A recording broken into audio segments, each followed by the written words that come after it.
with him a while ago, no taxi no want pick me up because I have the baby. And he must say one man just get 2 tickets a while ago, so him no want bring me. Him no want and carry. the rain a Jew, and I stand up out there with my baby. Cha-cha style. This doesn't make no sense for the walk with car seat everywhere me are going and me answer me don't own a vehicle. That don't make no sense. And two of them to John, this hard. You have to understand, you know, we're willing to carry you know, but at the ticket we are run yeah, from. the man freak, the man say him do a $5,000 for go pay if police stop him. No, man, we have to go do something about it. Yeah, do something about it. We have to do something about it, man. Are we name Jamaican? Yeah, man. You know if you walk from so far. Yeah, because nobody no want to pick me up. Cha-cha style. Mama, we have to do something. Get up, little man. Mommy, take care, hear me, darling? Welcome back to another episode of JA Talks. My name is Jessam, and this is where we talk about the news that was. Now, our top stories for today, the new car seat law in Jamaica, and Andrew Holness addresses the car seat law. Stay tuned, guys, for more news in details. Let's go.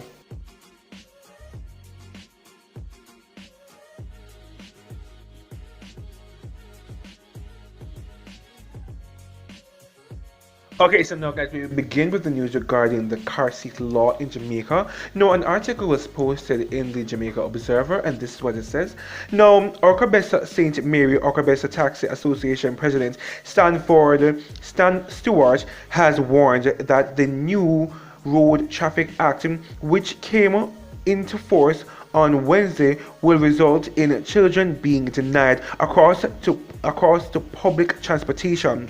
Under the Act, children under 12 years old and small adults must be in a car seat in private and public passenger vehicles, with exemption of the state-owned buses. Now, the law also requires that taxi operators who transport children to provide a car seat. Under the legislation, a booster cushion shall be installed with a seat belt for the cushion restraint of a small person or a child, so that when the small person or child is seated on the booster cushion, the seat belt passes over the shoulder and not over the neck. Motorists without a seat belt can be fined up to $15,000.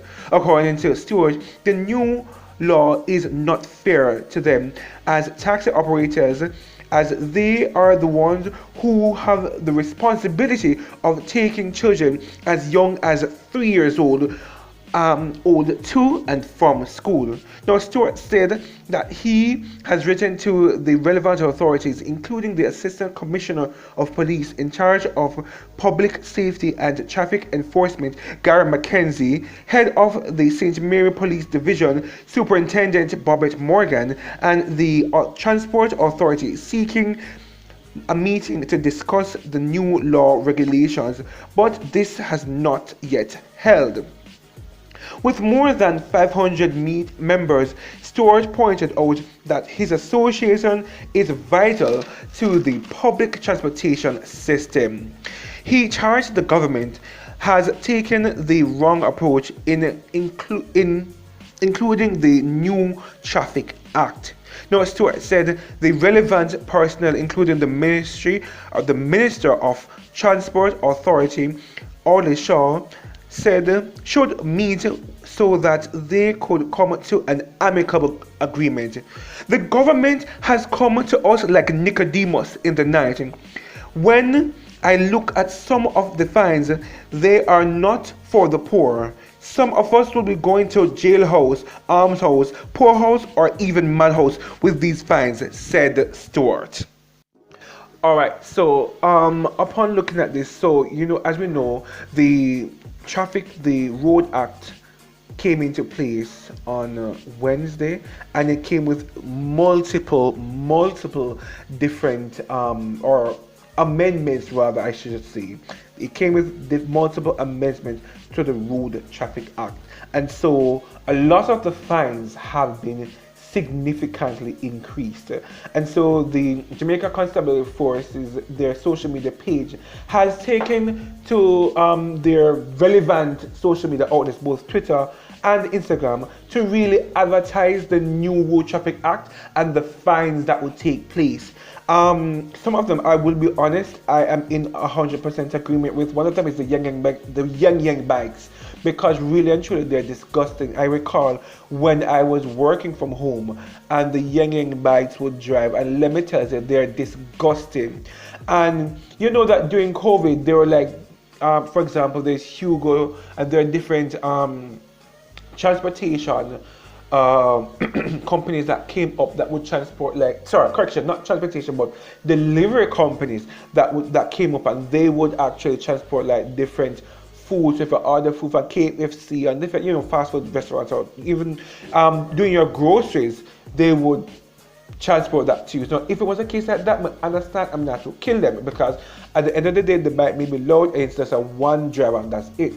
But when I took a stop, people, like, I remember I'm hearing this noise over and over again, and it was always on a Sunday. And like when I take a stop, I'm gonna go outside and look, and I see the man on the bike, I drive up and him drive down, him drive up and him drive for no reason, absolutely no reason, and it is extremely loud. And at the time, I'm a customer service representative with on my phone, and it's loud in my cars. I have to be muting my cars, right? Some customer care people, they block the mute button, so therefore it's going to be in your car. It's very disgusting, and so I'm very glad for that particular law. So I'll be very honest with you. For most of the laws, I really don't have a problem with it, because what happens, a lot of fatalities have been taking place in Jamaica, and the majority of these accidents take place is because of speeding, right? A majority of these fatalities, rather, would have taken place because of speeding. So therefore, I understand why the government would have had to come into to try to, enforce and make it a lot more harder, and make the penalties more difficult and more harder, and increase the fines to kind of really scare people, or to deter people from really the road rage and the reckless driving that has taken place. However, with that being said, I believe that, and just like how you have high school administration or school administration who come up with different rules that make no sense. When you're going to come up with rules, ensure that the rules, they are to protect you, to provide a sense of order. Excuse me. However, I realize that a lot of persons are making rules just for making rules' sake, and they don't make no sense. And so because of that, we have the car seat situation, where the car seat has been implemented, where you're saying that persons 12 years and under must wear a car seat in both public and private transportation. And then now, even small adults. This is not practical. No, I am not saying that there aren't any car seats for 12-year-olds, but I've never seen that in Jamaica. I've never taken my 2 eyes and seen that for myself. And frankly speaking, for the public passenger seat, it is just not practical. It is really not practical. It don't make no sense, right? The taxi man have to make a money, you understand? What about the rain or fall, where people are hurrying and they're going to various locations, right? People are going to work, and you have to stop and set up on car seat. You understand? First of all, a car seat takes up a lot of space. A car seat takes up a whole heap of space in the car. So therefore, for you to set up a car seat is going to also be a great inconvenience, not just to the passengers, but also to the taxi operators as well. A car seat is very expensive as well. And so I believe that even if you're going to come and implement laws like these, it cannot be with immediate effect. You have to give them like a 2 months or so, because what happens is that you need to give people grace period to find the money to purchase the car seat. And this is specifically for the private transportation.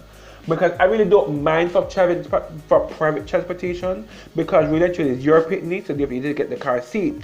However, for the public, though, really and truly, for public passenger, it is not practical. And as you see, they know it is not practical, because they were biased against the public bus. They were biased against the JUTC bus, if you notice.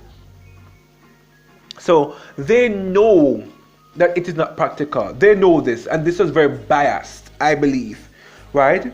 It doesn't make any sense. This absolutely doesn't make any sense, and it is extremely absurd for the government, for Holness, for for anybody. Like, you never vet this. This does not make absolutely any sense. And what I think should happen or would have happened, because obviously they stated that they're going to look over it, but I think the ripple effect that would have taken place is that schools, primary schools, should lock down, because 12 years and under, that's an entire primary school, and grade 7 for because I started high school when I was 12 years old. Right? I became 13 in June. My birthday is in June. I became 13 in June in grade 7. So therefore, grade 7, all of my grade 7 years, I was a 12-year-old. So therefore, it's going to have a ripple effect. So I understand, because not everybody drive, right? So therefore, this was really a callous, a senseless. It made no sense. It was not practical. It was an impracticable move, right? However, as it states that, you know, Andrew Holness, he would have looked into this, and so yeah, we're going to look at the report. We're going to look at the video. Take a look at the video, guys, where Andrew Holness he's looking into this. The current situation with the provision for enforcement of a child restraint system in public passenger transportation in itself needs further review. And we have spent the last hour and a half in cabinet going through it, and it is a very deep issue. We have decided, in support of the position adopted by the police, and already explained that they will apply greater discretion in the enforcement of the rule. We have decided that we will make some amendments to the law, and we will do so as quickly as possible. It may come in the form of amendments to the regulations, which can be done very quickly by a ministerial direction, which may not necessarily need to go to Parliament, or if it does, as soon as possible in Parliament. But I think that there has to be even further discussion around safety in public transportation. And that will need a much wider debate, and possibly amendment to the law itself, not just the regulation, but to the act itself, which may come in a month or two or so, depending on how fast we can move with consultations and further deliberations on the matter. So yeah, as you can see, Andrew Holness decided to look into this. What I don't agree though, he stated that it's up to the discretion of the police officers. You can't do that, because you have a lot of, I'm not saying that you have good, let me make it clear, you do have good police officers, but you also have bad police officers. You also have disgusting police officers. When the police officers are accepting bribes, but not fight against that, because everybody at Chapel, you know, the police not getting enough pay, so why not? But you have the disgusting ones, and they're going to use that to their advantage. You understand? So you're saying they're in discretion now. You provide it up to the police officer and not to the law, right? It cannot be that case, because no, remember, the law is in effect. So therefore, you are giving the police officers the right to abuse the system. That's basically what's happening. So you need to rectify this quickly, Mr. Prime Minister. He needs to, the Ministry of Transport, they need to rectify this and put this into law, because until then, what is going to happen is that this is going to give police officers the ability to abuse the system, already more than they're already abusing the system. And guess what? Indicom cannot fight against it, because it is the law. You understand? I believe that, as a matter of fact, I believe that Indicom needs to have more teeth as well, in terms of they need to be able to arrest police officers as well, or prosecute police officers as well. The only thing that I think they really do is to provide evidence to the DPP, but that's it really, right? But yeah, that's a different story. But yeah, you can't just have them. I'm glad that this would have really, they decided to look into it and then realize that I this. However, you really cannot leave this up to the discretion of the officers, because you're giving them the ammunition now to be corrupt. That's basically what you're doing. And so you need to act fast, you need to act quickly in ensuring that this is into law, where you repeal this law or you amend this law, so that the police cannot abuse the system, or if they choose to abuse it, you can hold them accountable, because right now you can't or you won't be able to hold them accountable. So fix it, fix it, Mr. Prime Minister, fix it. Government, you need to fix this. Thank you very much, guys, for another episode. So with that being said, we are at the end of another episode of JA Talks, and thank you very much, guys, for joining for another episode. Again, it was my pleasure creating this episode for you guys. And again, I leave you guys with my final saying: your independence. Forget my fancy. Oh my gosh, your independence is the foundation of your liberation. Take care, guys.